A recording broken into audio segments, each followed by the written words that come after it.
Many of our customers would like to know more about the people on their coins, so we hope that this series of short presentations will help. This is the story of Septimius Severus, the first North African emperor. Septimius Severus was born in 145 AD in Leptis Magna in North Africa, not far from Carthage. His mother was descended from an important Roman family, but his father was from a wealthy Punic or Carthaginian family. Severus's native language was Punic, and though he learned Latin and Greek, he always spoke them with a foreign accent. When he was about 17, he travelled to Rome, hoping to begin a senatorial career. A severe outbreak of plague in 166 AD in Rome forced him to return briefly to Leptis Magna. Once back in Rome, he found the plague had killed off many potential rivals. This helped his career move forward quickly, and he was given positions of authority, first in Spain and later in North Africa. In the late 180s, Severus, recently widowed, travelled to Syria in search of a new wife, following a horoscope prediction. There he married Julia Domna. The marriage was a very happy one. Well educated, with an interest in philosophy, Julia exercised considerable political influence in her husband's reign and that of her elder son, Caracalla. Severus' next appointment was to Pannonia on the northern shore of the Black Sea, where he had 3 legions under his control. He had hardly settled in, however, when the Emperor Commodus was murdered, setting in motion a chain of events which would make Severus emperor. In 192 AD, the unstable Emperor Commodus was murdered by the Praetorian Guard. He was replaced by Pertinax, a successful soldier and former governor of Britain, who, however, only lasted 3 months before he alienated the Praetorian Guard, who murdered him too and offered the throne to the highest bidder. The winner, Didius Julianus, didn't get value for his money and only lasted 9 weeks. The offer of the throne to the highest bidder outraged most Romans, and 3 provincial governors all set out with their legions to restore sanity and claim the imperial throne for themselves. Septimius Severus was the first to reach Italy, and as he got near to Rome, the Senate deposed Julianus, who was put to death, and held Severus as emperor. When he entered Rome, Severus executed or exiled the entire Praetorian Guard and replaced them with troops loyal to him. Knowing that he couldn't fight both the other claimants at the same time, he made an alliance with Clodius Albinus, governor of Britain. If Albinus would support him, he would make Albinus his heir with the traditional title of Caesar. Severus now felt secure enough to leave Italy and march east against Niger. Niger was finally cornered and beaten at Issus. Shortly afterwards he was captured and executed. Severus spent the next year in the east, securing the whole area.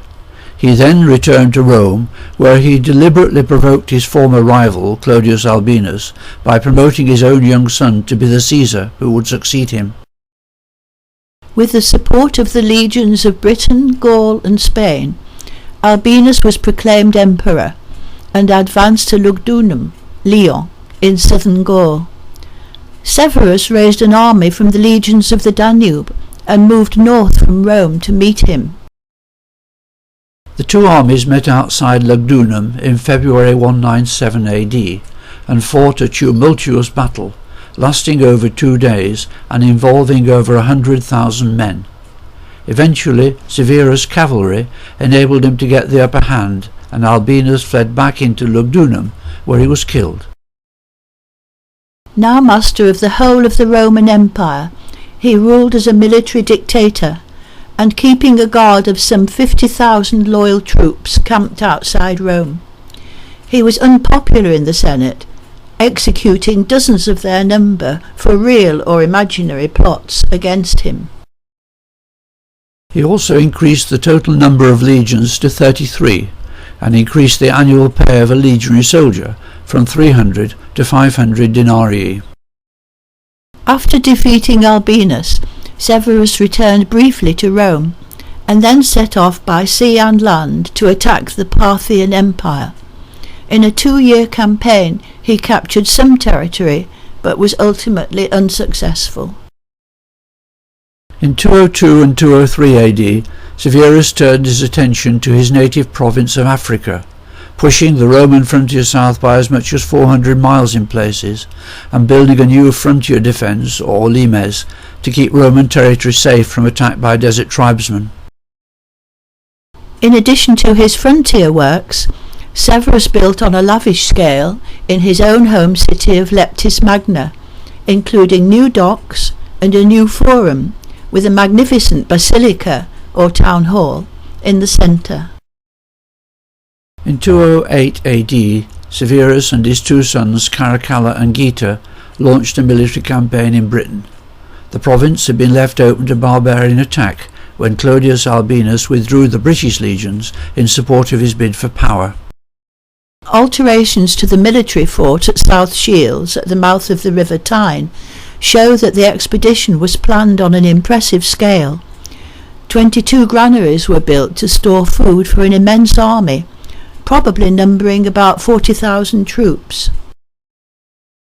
The first military task in Britain was to start major building works along Hadrian's Wall, which was in a state of disrepair. His rebuilding was on such a large scale that early archaeologists were unsure whether it was Hadrian or Severus who had built it.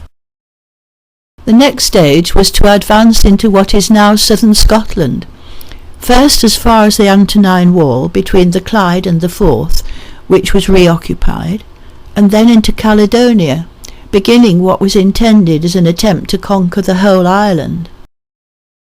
By the end of 210 AD, the Caledonians were ready to make peace, surrendering the whole of the lowlands to the Romans.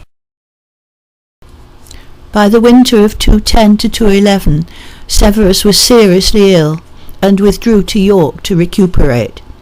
However, early in February he died, leaving the empire to his 2 sons, Antoninus, nicknamed Caracalla, and Geta, who had previously been made joint emperors with their father. Before the end of the year, Caracalla had his younger brother Geta murdered, along with 20,000 of his supporters, and he made himself sole ruler. You've now got to the end of this short presentation. If you want to download and save a higher quality version, please follow the link on the screen. Thank you for watching. Hope to see you again.